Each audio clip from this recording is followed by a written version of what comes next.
Boa noite, igreja.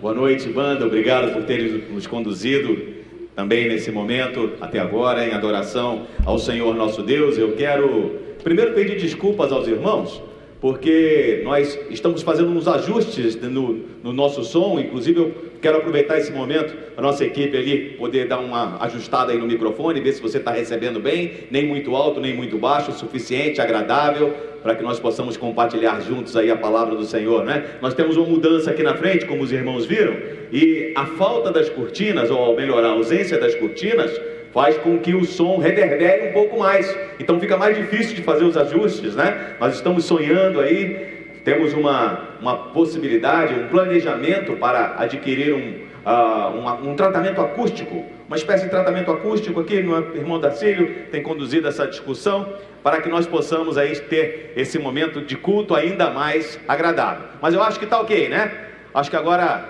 já melhorou um pouquinho.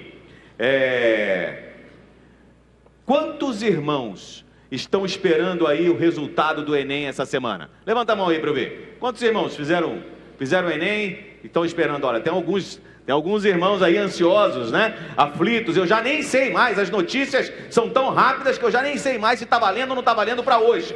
Mas a ideia era que hoje ia encerrar então esse sistema unificado de seleção, né? Que os nossos alunos, os nossos jovens, aqueles que querem adentrar a faculdade, eles se submetem. Mas o fato é que 3,9 milhões de pessoas fizeram essas últimas provas do Enem em novembro do ano passado. Hoje é o dia da aflição. Hoje é o dia de aguardar, né? O que vai, o final da meia-noite. À meia-noite encerram-se as inscrições, a princípio, e você vai saber aí nota de corte, vai saber aí se a sua inscrição será confirmada ou não para o curso que você tem escolhido, para a realização de um sonho. Afinal de contas, a vaga numa universidade pública ainda é, e graças a Deus por isso, um sonho de muitos brasileiros. Pode ser determinante para o seu futuro.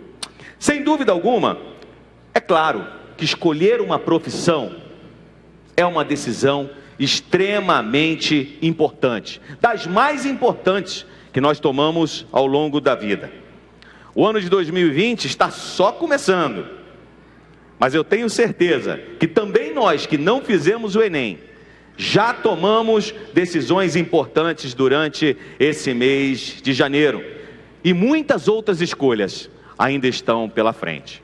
Eu estava pesquisando um pouco sobre esse tema tomada de decisões e descobri então um colunista, a fala de um colunista chamado Tiago Belotti, publicou num site, num blog chamado vidasimples.com. Ele diz o seguinte, que conversando com o fundador de uma grande empresa de tecnologia, ele lhe disse que certa vez parou e fez a conta. Em um dia de trabalho, durante as horas que ele estava a serviço da companhia, 230 decisões relativas ao negócio dele foram tomadas.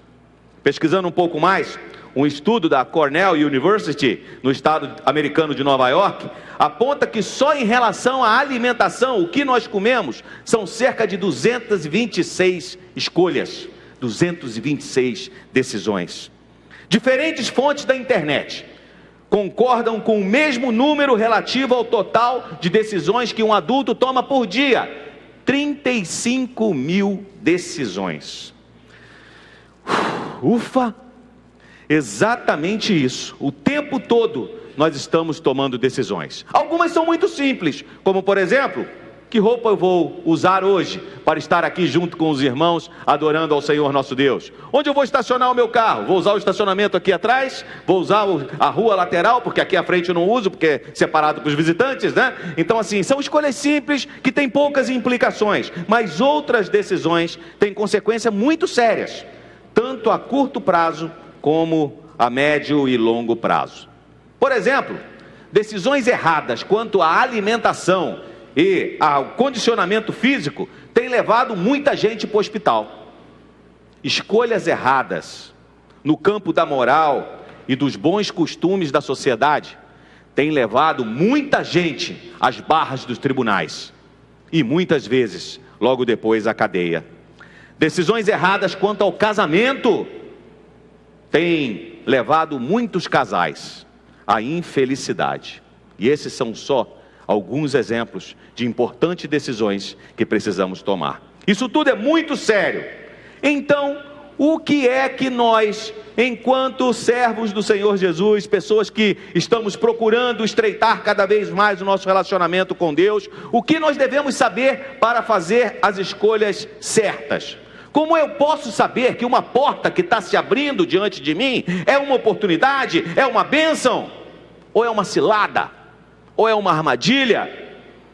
Pensando sobre isso, me veio à mente a maneira como surgiu a igreja em Filipos, uma das igrejas organizadas pelo apóstolo Paulo. E eu quero convidar você a abrir a sua Bíblia em Atos capítulo 16, nós leremos do verso 6 ao verso 10, e esse será o texto que servirá de inspiração para a reflexão que eu quero fazer junto com os irmãos nesta noite. Atos capítulo 16, versos de 6 a 10. Vai estar projetado aqui no telão, e eu vou convidar você, para facilitar a leitura, fizemos a projeção, e que você leia comigo, para fazermos aí um coro bem bacana. Diz aí, Atos capítulo 16, vamos juntos. E percorreram a região frígio-gálata, tendo sido impedidos pelo Espírito Santo de pregar a palavra na província da Ásia. Chegando perto de Mísia, tentaram ir para Bitínia, mas o Espírito de Jesus não o permitiu. Tendo contornado Mísia, foram a Troade. À noite, Paulo teve uma visão, na qual um homem da Macedônia estava em pé e lhe rogava, dizendo: passe a Macedônia e ajude-nos. Assim que Paulo teve a visão, imediatamente procuramos partir para aquele destino, concluindo que Deus nos havia chamado para lhes anunciar o Evangelho. Feche seus olhos mais uma vez. Amado Deus, nós queremos te agradecer por esse relato tão belo que tu fizeste chegar até nós de Atos capítulo 16. Muito obrigado, Deus, por essa história empolgante, uma história de reconhecimento que dependemos de ti, uma história de obediência que mudou a vida de centenas de pessoas naquele lugar. Que não seja apenas uma história para nós nessa noite, mas que o teu Espírito Santo, na tua infinita bondade e misericórdia, fale aos nossos corações, e que possamos, ó Deus, deixar este local de culto daqui a pouco, na certeza de que aprendemos e que queremos ser servos melhores também. Assim oramos, em nome do teu Filho amado Jesus Cristo. Amém. Muito bem, gente. Vejam bem, Paulo e sua equipe. Aí nós temos Silas, Timóteo, e o autor do livro de Atos, Lucas, está inserido agora dentro dessa equipe também. Estão em meio à sua segunda viagem missionária. Já haviam percorrido algumas cidades e visitado algumas das igrejas que foram organizadas por Paulo e a sua equipe na sua primeira viagem. Chegando nessa região, essa região da Galácia, como os irmãos devem lembrar, né, do período em que pregamos em Gálatas capítulo 5, uma região ali de algumas cidades próximas, né, onde é a atual Turquia. A intenção de Paulo era continuar pregando o Evangelho aqui à direita, a região conhecida como Ásia. E diz o texto que nós acabamos de ler, que o Espírito Santo não os impediu. Bom, mudaram a rota. Escolheram ir para Bitínia, lá em cima, lá naquela região noroeste ali, ficava a noroeste de onde eles estavam, mas o Espírito de Jesus, diz o texto bíblico, que também não os permitiu. O Espírito de Jesus disse não. Mas como assim? Como assim não? Não haviam pessoas ali que precisavam ouvir o Evangelho e também ser salvas? Não haviam pessoas daquela região que precisavam de Jesus? A narrativa que nós acabamos de ler em Atos 16, diz ainda que naquela mesma noite Paulo teve uma visão, na qual um homem, que ele conseguiu identificar como sendo da Macedônia, pedia que fossem até eles. E sem nenhum questionamento, Paulo e sua equipe missionária abandonaram os planos da Ásia, abandonaram os planos de Bitínia, a região noroeste, e partiram para a Macedônia, a atual Grécia, e chegaram à cidade de Filipos, onde a Bíblia vai dizer no restante desse capítulo, que eu quero recomendar a leitura em casa, que eles passaram vários dias. Quando chegaram em Filipos, tudo indica que não havia uma sinagoga naquela cidade. porque nada encontramos a respeito no restante do capítulo. E quando olhamos para as visitas que Paulo fazia, a maneira como ele pregava o Evangelho, sabemos que uma de suas estratégias era estar em primeiro lugar, num primeiro momento, visitando as sinagogas e ali anunciando Jesus como Senhor e Salvador. Não havendo muitos judeus na cidade, 10 homens e suas famílias eram necessários para que houvesse o estabelecimento de uma sinagoga, onde eles cultuavam a Deus. Paulo e sua equipe encontram uma mulher não judia, temente a Deus, chamada Lídia, uma mulher de negócios, que entendeu a mensagem de salvação que lhe foi pregada. Foi batizada, ela e todos da sua casa. Hospedou Paulo e sua equipe. E eu me atrevo a dizer que é bem possível que a igreja de Filipos tenha surgido exatamente naquele lar, exatamente na casa de Lídia. O que tudo isso nos ensina sobre tomada de decisões? O que esse texto bíblico me ajuda sobre meus planos? Quando você chegou aqui, você deve ter recebido um boletim, e aqui atrás, você já sabe, nós temos um resumo do esboço que seguimos nessa reflexão. E tem algumas lacunas, se você quiser, pegue uma caneta à sua frente aí e preencha conosco a partir de agora. Vamos ver o que a Bíblia nos ensina sobre planos e decisões a partir dessa história empolgante do surgimento da igreja na cidade de Filipos. Então, número 1, anote aí, o primeiro ensinamento que eu encontro na palavra do Senhor nosso Deus, é que Deus fecha portas e Deus abre portas. Então escreva aí, se desejar, fecha e abre portas. É o nosso Deus quem cria as oportunidades, e também é o nosso Deus que diz não a outras oportunidades. Jeremias capítulo 9, verso 11, um verso muito conhecido no público evangélico, diz assim: só eu conheço os planos que tenho para vocês, prosperidade e não desgraça, e um futuro cheio de esperança. Sou eu, o Senhor, quem está falando. Nós não sabemos exatamente por quê. Aquele texto de Atos 16 que nós lemos aqui no início, ele não nos conta exatamente quais foram os motivos que o Espírito Santo impediu a pregação do Evangelho naquela região da Ásia. Impediu Paulo de prosseguir com os planos que tinha estabelecido até ali. Eu perguntei antes, será que aquelas pessoas naquele lugar não precisavam de Jesus? Será que elas não tinham que ouvir, sobre a salvação que há no nome do Senhor Jesus, na obra maravilhosa que Jesus Cristo fez em nosso lugar? E assim temos a oportunidade de fazer parte da família de Jesus Cristo? É claro que sim! E eu acredito sinceramente que de alguma outra maneira o Espírito Santo tenha enviado outros discípulos àquelas regiões para que ali fosse pregado também o Evangelho. O fato é, gente, que nós não entendemos tudo. Nós não entendemos tudo o que acontece nas nossas vidas. Nós não temos a visão do todo, só conseguimos ter a visão do momento, só conseguimos ter a visão do que nos acontece agora, e temos esperança com relação ao futuro. Mas Deus sabe infinitamente melhor do que nós aquilo que realmente precisamos, aquilo que realmente precisa ser feito. Nada, absolutamente nada foge do controle de Deus. Olha o que o próprio Deus diz através de Isaías. Leia comigo, vai estar projetado aqui no telão. Isaías 55, a partir do verso 8 e verso 9. Diz assim, vamos juntos. O Senhor Deus diz: os meus pensamentos não são como os seus pensamentos, e eu não ajo como vocês. Assim como o céu está muito acima da terra, assim os meus pensamentos e as minhas ações estão muito acima dos seus. Sendo assim, eu preciso estar atento aos sinais. Quando alguma coisa não aparenta ser algo bom, nós não temos muita dificuldade em reconhecer que talvez isso não seja um plano de Deus para as nossas vidas. Mas coisas aparentemente boas também podem não ser planos de Deus para a sua vida.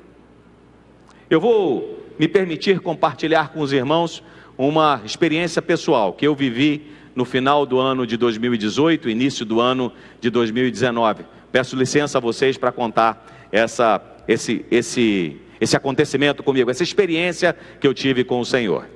Deus cuidou muito bem de mim ao longo da minha carreira, no serviço público militar estadual aqui em Mato Grosso. Eu me sinto um profissional, gente, realizado, né? Deus me deu privilégios assim que pouquíssimos tiveram. E agora, hoje, eu estou me preparando para deixar o serviço ativo da minha instituição, a Polícia Militar do Estado de Mato Grosso, e iniciar uma nova etapa, uma nova fase agora na reserva remunerada. A minha última designação foi ser comandante-geral adjunto da nossa instituição, né? E quando esse tempo estava chegando ao fim, quando o meu tempo lá no comando estava chegando ao fim, aí algumas especulações começaram a surgir. Algumas pessoas não queriam, né, que esse dia chegasse, né, não queriam que eu já estivesse me afastando assim das minhas atividades profissionais naquele momento, e sempre insistiam, né? Vai ter uma oportunidade aqui, vai ter uma oportunidade ali. Alguém dizia assim: não, o senhor vai ser designado lá para ser coordenador militar no Tribunal de Justiça. Não. Não, você vai lá para o Ministério Público coordenar o pessoal não sei o quê. Não. Passado mais um pouco, alguém me liga lá da SEMA. Nós temos alguns colegas aqui que servem lá a nossa Secretaria do Meio Ambiente. Hoje eu já tive o privilégio de passar também, né, de servir também. E aí disseram assim: não, vem para cá, vem participar aqui com a gente, estamos precisando de você. Também nada aconteceu. E por último, temos alguns irmãos aqui que lidam com a área ambiental, e até os irmãos aqui na igreja chegaram para mim e falaram assim: olha, pastor, eu ouvi lá, está todo mundo dizendo que você vai lá para o IBAMA. E quase foi verdade mesmo, tive até que mandar o currículo lá para eles, mas também não aconteceu. Minha esposa, preocupada que eu ia ficar muito tempo em casa, Eliane, querida, está ali atrás, né? Ela falou assim: fala com fulano, você conhece um monte de gente, né? Os meus amigos, né? As pessoas que estavam comigo, fala com o ciclano, ele ajuda, né? Vamos ver aí o que tem pela frente. Mas olha, gente, eu decidi fazer, sabe o quê? Sabe o que eu fiz? Nada. Não fiz nada, simplesmente assim. Só orei.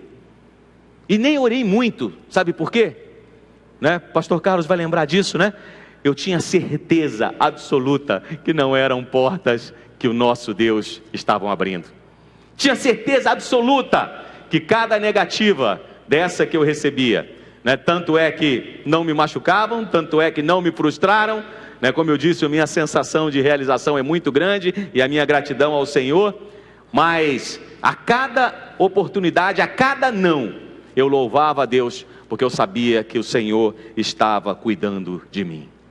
Não fui para nenhuma dessas atividades, mas tive o privilégio, né, de somar aqui com o pastor Carlos, os diáconos dessa igreja, os líderes desta igreja, em momentos difíceis. O ano de 2019 não foi fácil, foi difícil, mas Deus me deu esse privilégio de estar aqui junto com essa equipe maravilhosa, servindo ao meu Deus, honrando ao meu Deus e buscando abençoar a sua igreja.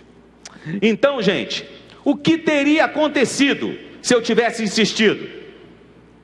O que teria acontecido se eu tivesse pedido a um desses amigos, a um desses conhecidos, né, que poderiam ter interferido em alguma coisa? Jamais saberemos. E vou dizer mais, nem quero saber. Porque o que eu sei é que se Deus fecha uma porta, não tente arrombar. Se Deus fecha uma porta para você, meu irmão, é porque outros planos Ele tem. Algumas coisas que nós queremos, algumas coisas que nós planejamos, não são necessariamente pecado, mas não nos farão bem, se não forem os planos que o Senhor tem estabelecido para as nossas vidas. Ainda que não sejam erradas, ainda que sejam oportunidades lícitas, aparentemente boas, não serão, se não for aquilo que o nosso Deus tiver designado para nós. Então, simplesmente confie. Ponto número 2, anota aí, se você desejar. Segundo ensinamento: não devo me precipitar. Se é Deus quem abre as portas e fecha as portas, diante delas, estejam fechadas ou estejam abertas, eu não devo me precipitar, não devo tomar decisões apressadas, decisões que não tenham sido amadurecidas, e principalmente decisões sobre circunstâncias sobre as quais eu ainda não orei, sobre as quais eu ainda não coloquei no altar do Senhor nosso Deus, ainda não pedi direcionamento a Deus. O salmista Davi, ele nos ensina um pouco sobre isso. Olha aqui, ó, Salmo 40, verso 1 e 2, vamos juntos? Esperei com paciência pela ajuda de Deus, o Senhor. Ele me escutou e ouviu o meu pedido de socorro. Tirou-me de uma cova perigosa, de um poço de lama. Ele me pôs seguro em cima de uma rocha e firmou os meus passos. Dica importante: só tome decisões importantes depois de ter orado ao Senhor. Não tome nenhuma decisão na sua vida sem ter consultado ao Senhor nosso Deus. Afinal de contas, a promessa de resposta é dele. Aquele texto de Jeremias capítulo 29, que nós lemos o verso 9 e o verso 10, eu digo o verso 10 e o verso 11, no verso 12 e verso 13, o nosso Deus diz assim, ó: então vocês clamarão a mim, virão orar a mim, e eu os ouvirei. Vocês me procurarão e me acharão quando me procurarem de todo o coração. Gente, não mude de emprego, não compre nada, não venda nada, não abandone o que você já iniciou, não faça absolutamente nada sem antes orar ao Senhor. E quando você estiver orando, não esqueça, seja paciente. Ainda que as coisas pareçam não estar caminhando, estão caminhando. Ainda que você ache que não está acontecendo nada, está acontecendo. Deus está agindo. Diz a palavra em Abacuque capítulo 2, verso 3. Olha o verso do profeta. Deus diz assim, através dele: ainda não chegou o tempo certo para que a visão se cumpra. Continua comigo. Porém, ela se cumprirá sem falta. O tempo certo vai chegar logo. Portanto, espere, ainda que pareça demorar, pois a visão virá no momento exato. O tempo de Deus é diferente do nosso tempo. A dinâmica de Deus, a lógica de Deus é diferente da nossa. Então, parece que é uma bênção, a porta diante de você, parece que é uma boa oportunidade, mesmo assim, ore e seja paciente. Não precisamos nos apressar. Por quê? Porque nós sabemos, e o apóstolo Paulo nos ensina em Romanos capítulo 8, verso 28, que todas as coisas, não algumas coisas, mas todas as coisas contribuem, trabalham juntas para o bem daqueles que amam a Deus, daqueles a quem Ele chamou de acordo com o seu plano. Terceiro ensinamento: planos e decisões. Como fazer escolhas certas. Deus abre e Deus fecha as portas. Por isso, eu tenho que ter cuidado para não me apressar, porque logo depois eu preciso estar pronto para obedecer a Jesus. Se desejar, escreva aí no seu boletim: obedecer a Jesus.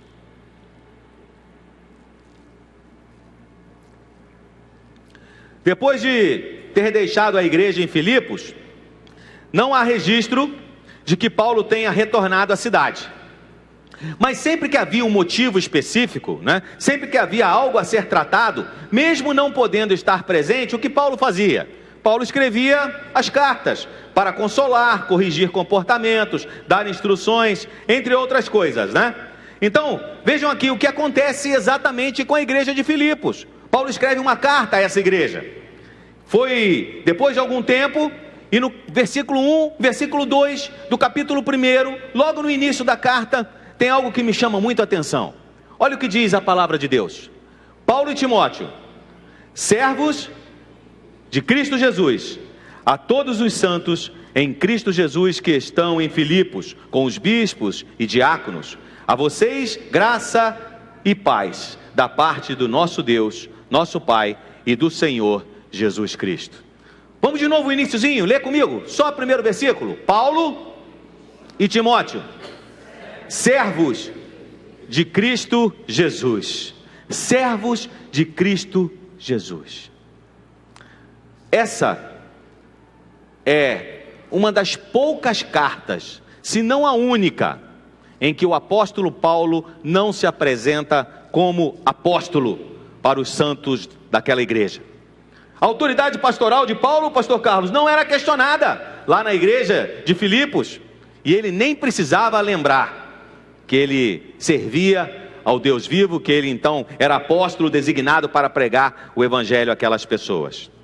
Ele se apresenta como servo, e servo é uma palavra moderna, é uma palavra do nosso mundo, do nosso tempo, porque a palavra usada lá no original não é servo, a palavra usada lá no original é escravo, vem do grego doulos, pessoa que pertencia a alguém e que não tinha nenhum direito, zero direito. Se houvesse algum tipo de hierarquia entre os escravos, então imagine que doulos era aquele, o servo, o escravo, essa palavra exata aqui que Paulo usa, era aquele mais simples, era aquele dos trabalhos designado às pessoas menos importantes.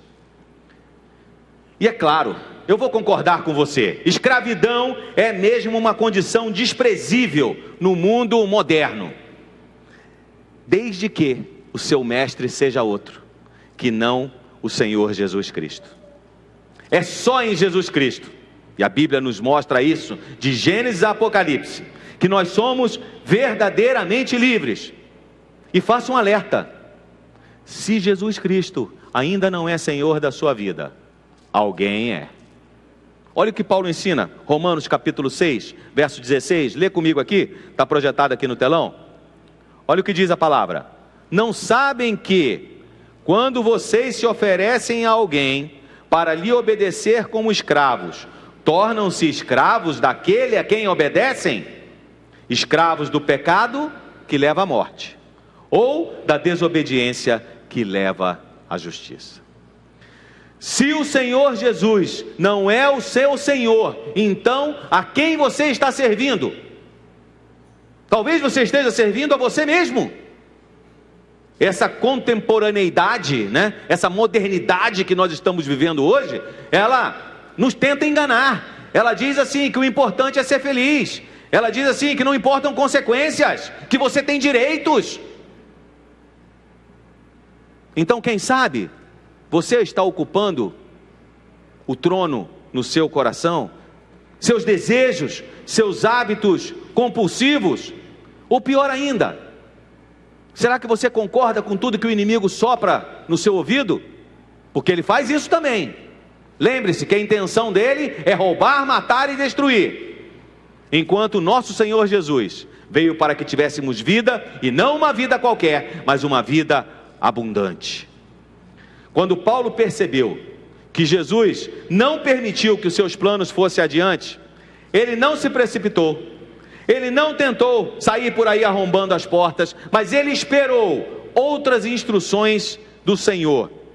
Ele sabia quem era o seu dono, ele sabia que havia sido comprado por Jesus.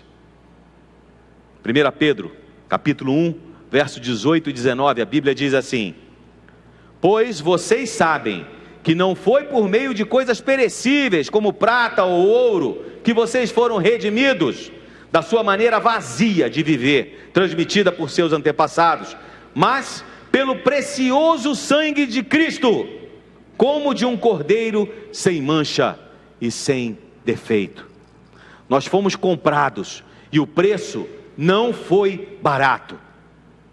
Jesus Cristo entregou a sua vida para que nós pudéssemos ser livres de verdade. Jesus Cristo nos ofereceu um presente ao morrer e ressuscitar. Primeiro, fazer parte da família de Deus. Segundo, ter condições, ter possibilidade de dizer: não, não quero essa prática, não me faz bem, não honra a Deus, não vou fazer, não vou praticar. Isso é ser livre, é ter direito de escolha. E foi isso que Jesus Cristo fez ao nos comprar naquela cruz. Sabe, às vezes eu fico assim um pouco preocupado, porque nós temos a oportunidade de receber muitas pessoas aqui na nossa igreja, muitos que vêm inclusive de outras igrejas, e pessoas chegam para nós e dizem assim: ah, pastor, Deus me escolheu para servir aqui nessa igreja. E as pessoas começam bem e se envolvem nos ministérios, mas ao primeiro sinal de aborrecimento, ao primeiro sinal de descontentamento, as pessoas simplesmente viram as costas. Algumas pessoas simplesmente viram as costas e vão embora. O crente resolve rapidinho sair da igreja. Na melhor das opções, na melhor das hipóteses, ele vai para outra igreja. Outra coisa, semana que vem, o pastor Carlos vai começar uma série de mensagens sobre dons do Espírito Santo. Nossa igreja vai passar novamente pelo processo anual, de dar oportunidade para que pessoas possam usar os dons, as habilidades e os talentos que Deus deu a cada um de nós. E eu já vou adiantar o tema: cada um de nós temos pelo menos um dom. Você tem pelo menos um presente dado por Deus, uma habilidade específica para ser usada em sua obra, para que o nome dele seja honrado e para que pessoas sejam abençoadas através de você. Então, essa série de mensagens antecedem a minha escolha. Onde é que eu vou servir? Nossa igreja vai te oferecer mais de 35 oportunidades diferentes de você servir com aquilo que Deus te deu. E nós ficamos muito felizes, porque nesse último ano que passou, irmã Marileusa, me corrija se eu estiver errado, tivemos algo em torno de 300 voluntários, não é isso? Atuando aqui na nossa igreja. Ficamos muito felizes, temos 800 membros, mas louvado seja Deus, porque 300 pessoas disseram: sim, ouvi o teu chamado, Senhor, sim, vou servir, sim, vou obedecer, sim, vou abençoar outras pessoas em teu nome. E as outras? Infelizmente, só algumas pessoas obedecerão. Neste auditório, quase repleto como nós temos nesta noite, mais de 400 pessoas aqui, ouvindo a mensagem de Deus aos seus corações. Só alguns vão dar ouvidos ao chamado do Espírito Santo.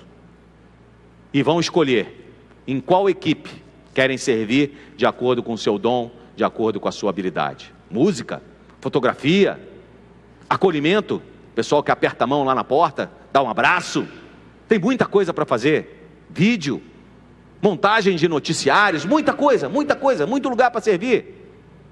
Hoje mesmo vocês ouviram aqui BBN Kids, irmã Eliana Parreira, tá aí, Eliana, dá um tchauzinho para o pessoal conhecer você, ali ó, aquela jovem senhora simpática, líder do nosso ministério de crianças, o BBN Kids, colocou aqui no aviso: precisando de voluntários, queremos servir mais, queremos servir melhor, qualidade, segurança.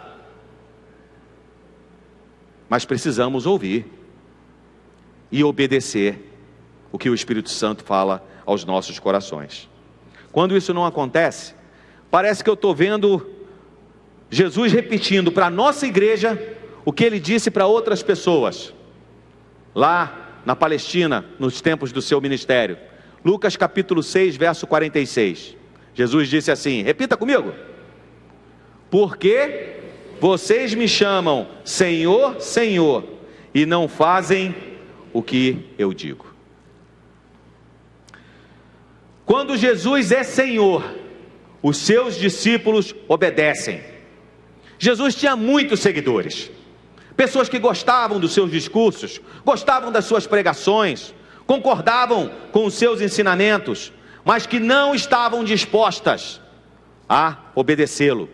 E essa, amados irmãos e amigos, é a grande diferença entre um seguidor e um discípulo. Discípulos deixam de lado as suas vontades, Discípulos deixam de lado os seus planos, ir para o norte, ir para o noroeste, fazer isso, fazer aquilo outro, as suas escolhas, e preferem obedecer a Jesus. Jesus, o Senhor, pode e deve ser chamado assim. Cristo é o seu título messiânico, se identificava com as profecias do Velho Testamento, e ficava claro quem ele era, principalmente para os judeus no seu tempo, cumprimento da promessa de Deus. Jesus era o seu nome humano,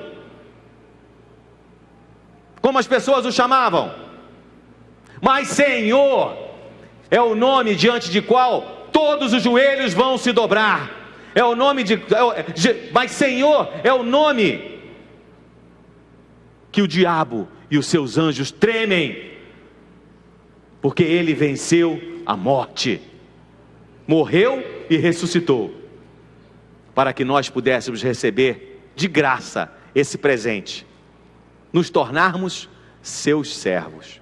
Já percebeu como é que Deus cuida de nós?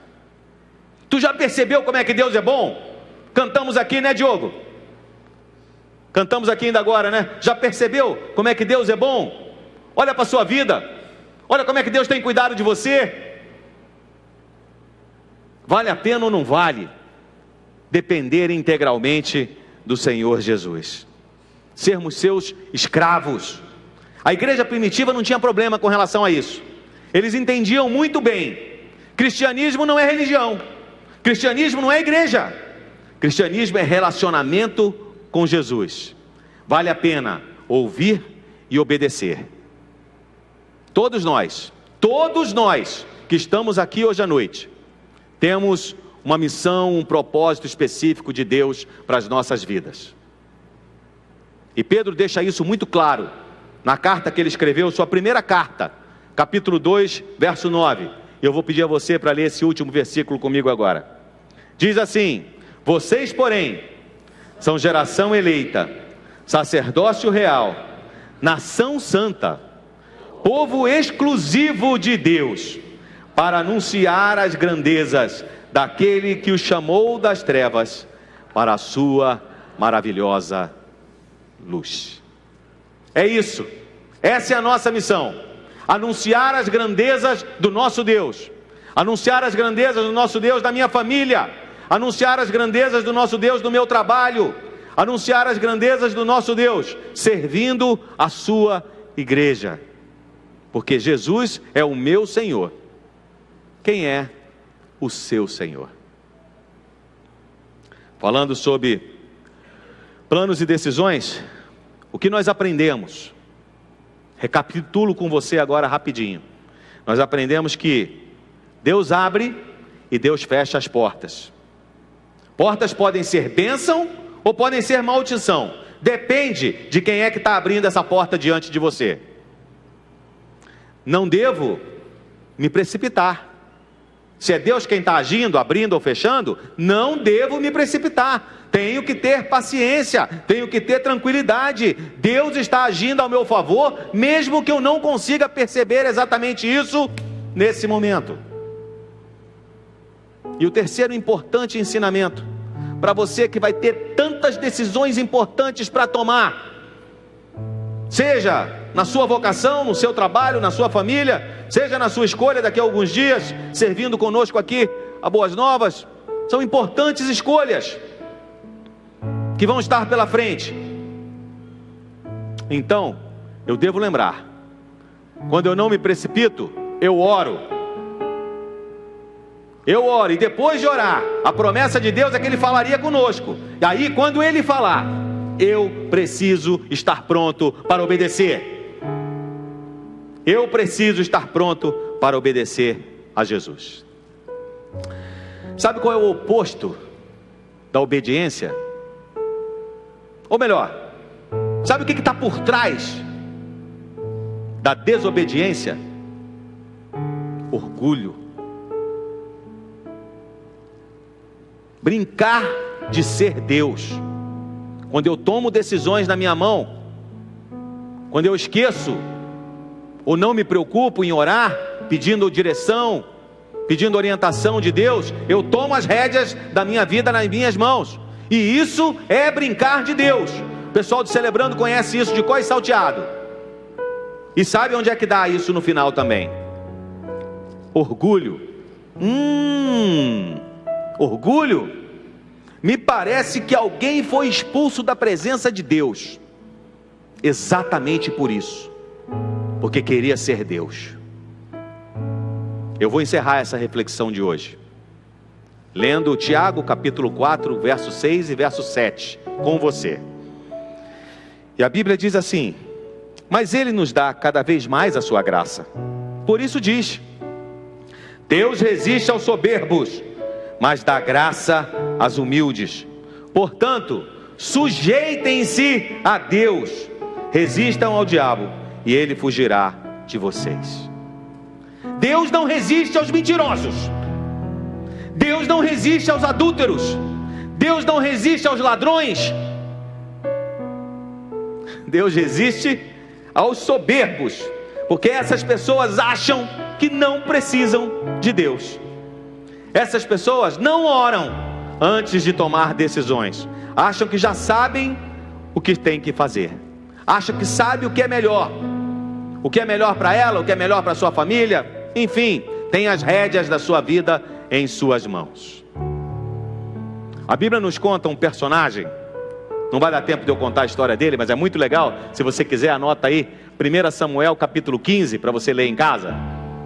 Ela nos conta a história de um personagem que terminou mal, muito mal, porque tentou brincar de ser Deus, ungido pelo Senhor como rei de Israel. Saul escolheu não obedecer aquilo que Deus havia determinado que ele fizesse. Fez do seu próprio jeito. E a coisa foi tão séria que até uma estátua em homenagem a ele mesmo ele fez. E deixou de obedecer.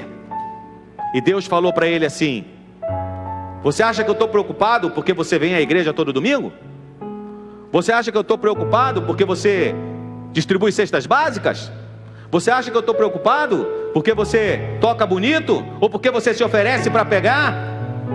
Você está disponível para compartilhar do Evangelho? Você acha que eu estou preocupado com isso? Muito melhor do que qualquer coisa que venhamos a fazer é obedecer. E a Bíblia diz: obedecer é melhor do que sacrificar. Saul terminou mal, muito mal. E Samuel, o profeta, foi duro ao falar isso para ele, porque ele escolheu brincar de ser Deus, de tomar as suas próprias decisões, de fazer as coisas do seu jeito. Mas Paulo não. Paulo escolheu obedecer a Jesus. E sabe o que aconteceu? Lídia, aquela vendedora de tecidos, foi alcançada, foi salva, ela e toda a sua casa. Uma menina que era dominada, que era escravizada por um espírito de adivinhação e era explorada pelos seus donos, foi liberta pelo nome do Senhor Jesus. É verdade, por causa disso Paulo e Silas foram para a prisão e levaram as chicotadas. Mas lá na prisão aconteceu um milagre. As portas se abriram, as cadeias caíram. O milagre de Deus aconteceu. E o jovem carcereiro, olhando aquilo, não teve a menor dúvida: isso tem que ser de Deus. Como é que eu faço? Como é que eu faço? E Paulo diz para ele: crê no Senhor Jesus e você vai ser salvo, você e toda a sua casa. Leva Paulo para sua casa, cuida das feridas dele, alimenta Paulo, alimenta Silas. Ouve mais do Senhor Jesus. Deve ter sido membro da igreja lá de Filipos. Acredito que esse carcereiro e sua família faziam parte do hall de membros lá, daquela igreja.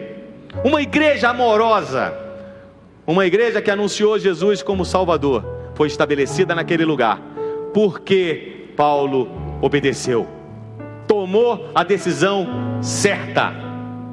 Quantas bênçãos! E você? O que Deus tem preparado para fazer através de você?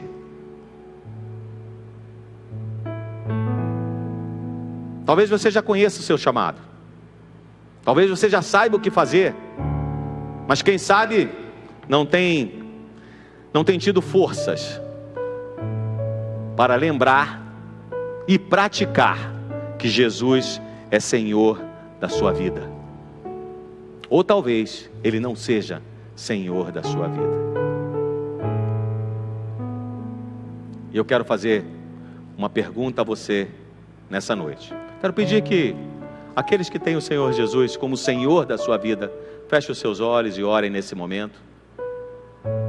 Porque eu sei que é possível que aqui entre nós existam pessoas que ainda não convidaram Jesus para ser Senhor das suas vidas. E é assim que Ele ensina. Nós não somos marionetes. Deus não quer que nós o sigamos, que nós digamos que o amamos obrigatoriamente, porque fomos obrigados por um motivo ou por outro. Ele espera que essa iniciativa seja nossa. A iniciativa dele, Ele já tomou. Nos amou tanto que enviou o seu próprio Filho Jesus Cristo para morrer na cruz em nosso lugar. E qual é a sua resposta diante desse presente tão maravilhoso? Porventura, existe aqui entre nós alguém que gostaria de convidar o Senhor Jesus para ser seu Senhor e automaticamente ser também o seu Salvador nesta noite e começar tudo de novo, começar uma vida diferente, uma vida útil nas mãos de Deus, sendo usado pelo Espírito Santo de acordo com o que Ele quiser, às vezes para a direita, às vezes para a esquerda, não sabemos todas as coisas, mas Deus sabe. Eu só preciso dizer assim: eis-me aqui, Senhor, estou disponível, usa-me conforme a tua vontade. Será que tem alguém aqui nessa noite que gostaria de dizer: Jesus, vem ser Senhor da minha vida? Louvado seja Deus. Deus abençoe sua vida, minha irmã. Se houver mais alguém, vou convidar você a levantar. Me dá um sinal. Levanta uma das suas mãos. Levanta uma das suas mãos. Você quer convidar Jesus para ser Senhor da sua vida? Quer deixar Ele comandar a sua existência? Louvado seja Deus. Estou vendo sua mão lá atrás, irmão. Mais alguém? Mais alguém nessa noite quer dizer assim: eu entendi, Senhor, eu entendi. É muito melhor ser teu escravo do que ser escravo de qualquer outra coisa, inclusive de mim mesmo. Mais alguém recebe a Jesus Cristo como seu Senhor e Salvador nessa noite? Dê um sinal. Eu já vou encerrar, não vou me prolongar. Louvado seja Deus. Deus abençoe sua vida, meu irmão. Estou vendo a sua mão levantada. Estou vendo a sua mão levantada. Deus abençoe sua vida. Mais alguém? Eu já estou encerrando. Louvado seja Deus. Estou vendo a sua mão levantada. Deus abençoe você, jovem. Vi sua mão levantada. Mais alguém? Jesus vem ser Senhor. Amado Deus, nós queremos te agradecer, Senhor. Nós queremos te dizer muito obrigado por essa maneira tão bondosa, tão maravilhosa, tão misericordiosa como tu nos tratas. Muito obrigado por tu seres o nosso dono dessa maneira, ó Deus, estares preocupado conosco. Ó Deus, nós sabemos que as tuas escolhas são melhores que as nossas escolhas. Por isso, Senhor, nós reafirmamos nessa noite que tu és o nosso Senhor, que tu és o nosso dono. Ocupa, ó Deus, o trono dos nossos corações, um trono que te pertence, porque tu pagastes o preço, Senhor. Tu morrestes em nosso lugar, e é por isso que nós te adoramos, é por isso que nós te cultuamos, é por isso que nós te louvamos, e é por isso que nós te agradecemos, Senhor. Queremos pedir ainda que o teu Espírito Santo cuide, ó Deus, das pessoas que hoje à noite tomaram essa decisão tão importante de pela primeira vez te convidar para ser o Senhor das suas vidas também. Que elas permaneçam firmadas, ó Deus, nesse relacionamento contigo, que tenham interesse de estreitar esse relacionamento contigo, e que tu nos ajudes, ó Deus, enquanto tua igreja, a facilitar esse processo a elas, ou outra agência do reino dos céus, que porventura elas venham a estar frequentando. Muito obrigado, ó Deus, porque tu tens os nossos nomes escritos no livro da vida. Muito obrigado, ó Deus, pela tua salvação e pelo teu senhorio em nossas vidas. Nós oramos assim agradecidos, em teu nome, Senhor Jesus. Muito obrigado. Amém.